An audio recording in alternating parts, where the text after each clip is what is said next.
Muhamet, përshëndetje dhe të falenderojmë që ndave kohë për emisionin Urban Sot. Faleminderit edhe juve, mirë se vini në hapësirat tonë. Kjo do të jetë një intervistë ndryshe sepse do të flasim për tematika të cilat i përkrahin shumë të rinjët dhe i përgatisin për të nesërmen, pra për vendet e punës të cilat do t'i kenë gjatë gjithë jetës tyre. Mund na flasësh pak që kur Qendra Fluent ka filluar të mbajë kurse trajnimesh në tematika dhe sfera të ndryshme? Patjetër. Qendra për kurse dhe trajnime Fluent funksionon për një periudhë relativisht të shkurtër kohore. Thuaj se periudha në cilën ne po funksionojmë nuk është më gjatë se një vit e gjysmë, ndërkohë që backgroundi veprimtarisë sonë është i larmishëm dhe përfshin sfera të ndryshme të jetës si kulturore, profesionale, akademike, mësim gjuhëve të huaja e kështu me radhë. Trajnimi i parë me që rast ne kemi shënuar edhe fillimin zyrtar të punëve në Qendrën Fluent, shënon datën 3 nëntor të vitit 2012, ku ne atë kohë organizuam trajnimin e parë, a ishte trajnimi për përmirësim të opinionit publik. Trajnimin për CV dhe letër motivacioni, tashmë kohët e fundit kemi edhe trajnime për daktilografi, apo siç i themi ne, le të mësojmë të shkruajmë si mbyllurazi. Kemi trajnimin për dizajn të interierit dhe eksterierit, i cili është një trajnim ndoshta shumë i kërkuar tek të rinjtë tanë, dhe rëndom përveç kurseve të ndryshme të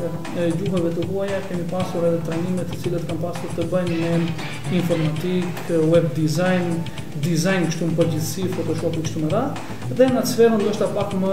profesionale ne kemi pasur edhe trajnimin për SPSS. Para një periudhë relativisht të shkurtër ne kemi organizuar trajnimin e parë për gazetari dhe marrëdhënie me publikun, të emërtuar si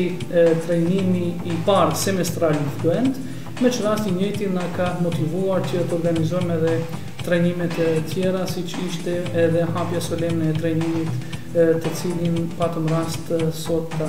filloj. Pikërisht, pra, shumë trajnime në sfera të ndryshme, por cilin do të veçoje se ka patur më tepër interes? Do kisha veçuar me këtë rast trajnimin për fotografi, një trajnim ndoshta të jetë atraktiv, me që rast është pritur shumë mirë në mas dhe e kemi realizuar disa herë radhasi, me që Qendra Fluent hapësirat e veta i ka në 4 qytete, në Shkup, Tetov, Kumanov edhe Kërçov. Trajnimin në fjalë kemi realizuar 2 herë në Tetov, ndërkaq së fundmi e kemi organizuar edhe në Kërçov. Gjithashtu vlen të përmendet edhe trajnimi ndoshta shumë reprezentativ për gazetari dhe marrëdhënie me publikun, dhe ndoshta numri më i madh i kandidatëve të cilët një herazi e kanë ndjekur kursin ose trajnimin ka qenë kursi i gjuhës angleze dhe shkatësive kompjuterike, mirë po ky një projekt i Qendrës Maqedonase për Bashkëpunim Ndërkombëtar dhe i Bashkimit Evropian, ku në një konkurrencë të disa qendrave të cilat veprojnë në Maqedoni, arritëm të jemi fitues i këtij projekti dhe arritëm të trajnojmë 165 gra të cilat vinin nga rajone të ndryshme dhe atë kohë ne hapëm edhe qendrën e 5, e cila ishte në komunën e Mavrov Rëstushës. Për atë secili trajnim vlerësoj se ka atë atraksionin e vet. Afërsisht sa kohë ju merr përgatitja për të përfunduar deri në detaje idenë për një trajnim të caktuar? Nëse flasim për direkt për trajnimin e fundit, i cili është trajnimi për leadership, është dashur të punohet një periudhë relativisht gjatë kohore, ne vetëm në idenë dhe në ftesat të cilat u kemi bërë profesorëve të caktuar për të marrë pjesë në trajnim, na ka shkuar diku 5 deri 6 muaj, mandej pasojnë regjistrimet, i shohim ne cilat janë aplikacionet, cila është ajo grupe cila është interesuar për trajnimin përkatës, regjistrimet, pranimet, ndoshta kontaktet me profesorët për caktuar datat paraprakisht. Në bazë të cilit rregulli përzgjidhni ligjëruesit?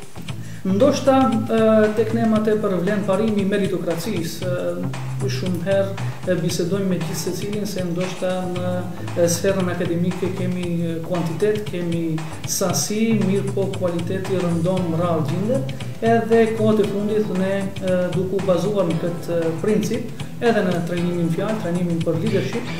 kemi konsideruar se kemi marrë atë ajkën e akademizmit, ta quaj në sferën e leadershipit edhe ajkën e personave të cilët ndoshta më së miri do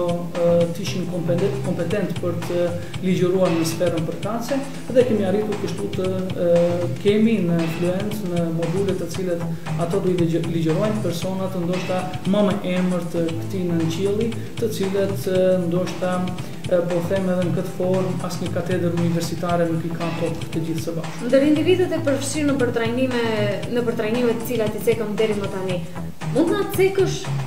disa prej tyre të cilët janë të punësuar në institucione të ndryshme, sepse unë e di që ka, por megjithatë duhet na cekësh ti. Megjithëse kurset ose trajnimet të cilat ne i ofrojmë llogaritet si arsim jo formal, këtu kanë ardhur kandidatë, janë trajnu, janë aftësu, kanë fituar atribute në sferat apo se në prirjet të cilat ato i kanë personale dhe jashtë profesionit. Unë në këtë rast dëshiroj të vëmë spikam faktin që individ të caktuar, personat të caktuar kanë ardhur, kanë ndjek trajnimin edhe tashmë janë punësuar, me që rast unë vlerësoj se kontributi ynë është më shumë dimensional në këtë rast, sepse kemi pasur mundësinë që njerëzve të cilët kanë pasione të caktuara, pasionin të u profesionalizojnë ndoshta, edhe ata të gjenden mirë ndoshta edhe në tregun e punës. Nga vetë ajo që edhe ju përmendat, shembull në trajnimin për fotografi, pjesa dërmuese atyre të cilët e kanë kryer këtë trajnim, veçmë janë punësuar, ne kemi rastin me fotografin shembull zyrtar të Universitetit Shtetëror të Tetovës, ai ka kryer trajnimin tek ne, 2 herë radhazi, 2 trajnime, edhe tashmë është planuar si fotograf zyrtar atje. Gjithashtu njëri ndër fotografët të cilët ka kryer trajnimin tek ne është edhe fotografi i